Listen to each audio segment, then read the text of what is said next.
15 avec Frédéric Calamel. Frédéric, coup d'arrêt, on avait un petit espoir encore d'accrocher les phases qualificatives à l'USC. Et ce soir, face à une grosse équipe paloise, je tiens à souligner ça, Carcassonne n'a pas réussi à emporter ce match à domicile. Non, tout à fait. Je tiens à féliciter l'équipe paloise. En effet, grosse équipe. Et surtout qui a mis de l'engagement, du cœur, de l'envie. Ils l'avaient annoncé, ils l'ont fait. Et ça, pour ça, on peut les féliciter à eux. Bon, quant à nous, je crois qu'on passe complètement à côté en première mi-temps. On est complètement déficient en conquête, touche, mêlée, dominée.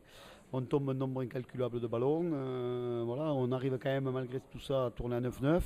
Bon, à part notre défense, où on est pris que sur une fois, sur un petit coup de pied, sinon ils ne sont jamais en mesure de marquer, alors que nous, on a pas mal d'occasions, on ne les met pas, parce qu'il y a toujours la dernière faute de main, le mauvais placement. Voilà, donc après, bon, si on veut positiver, on va retenir la demi-heure qu'on fait en seconde mi-temps, où on fait là un très très bon match. Et si on se dit, si on avait fait tout le match comme ça, il n'y aurait pas eu photo. Voilà. Donc on est déçus parce qu'en gagnant aujourd'hui, déjà c'était l'avant-dernier match à Domecq et ça aurait été bien pour le public.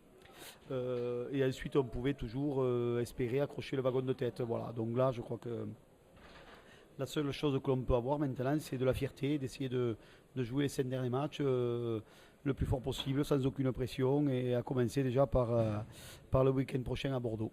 Donc à Bordeaux, effectivement, un gros client de ce championnat qui vous avait posé des problèmes à domicile, mais on peut dire que Carca ira jouer sans complexe.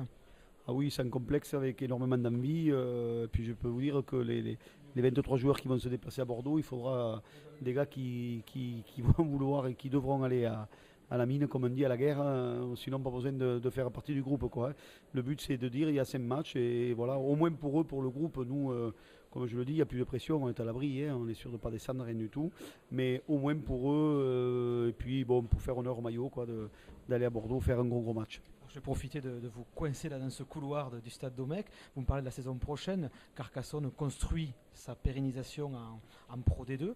Alors est-ce qu'on peut avoir quelques petits scoops comme ça pour Club 15 ou des pistes d'orientation sur ce que pourrait ressembler, ce à quoi pourrait ressembler l'équipe de Carcassonne l'an prochain? Écoutez, l'équipe de Carcassonne, on avait tablé de garder une vingtaine de joueurs en contrat pro, c'est ce qu'on fera. Donc, comme partant certains, il n'y a que Laurent Delboulbès et Félix Le Bourris, mais qui ne jouent plus déjà en première depuis quelques temps. Après, j'ai grand espoir de garder l'ensemble du groupe. Donc, quand je dis grand espoir, vraiment, donc de perdre personne, y compris avant que vous me posiez la question. Joël Kofi et Manu Etienne, que j'espère bien conserver. Après, quant au recrutement, on va recruter une première ligne complète, un seconde ligne, voire 2 supplémentaires, un numéro 8, au moins un demi de mêlée, un 10 et 2 centres en arrière. Voilà, donc je pense que fin de semaine prochaine, voire milieu de semaine prochaine, le recrutement sera bouclé. Il est très très bien avancé, il sera bouclé semaine prochaine. Écoutez, alors semaine prochaine, on vous rencontrera pour avoir des noms en exclusivité, j'espère. Et puis d'ici là, on vous souhaite quand même bon vent pour la fin du championnat, Monsieur le Président. Merci beaucoup, bon vent à vous aussi, merci.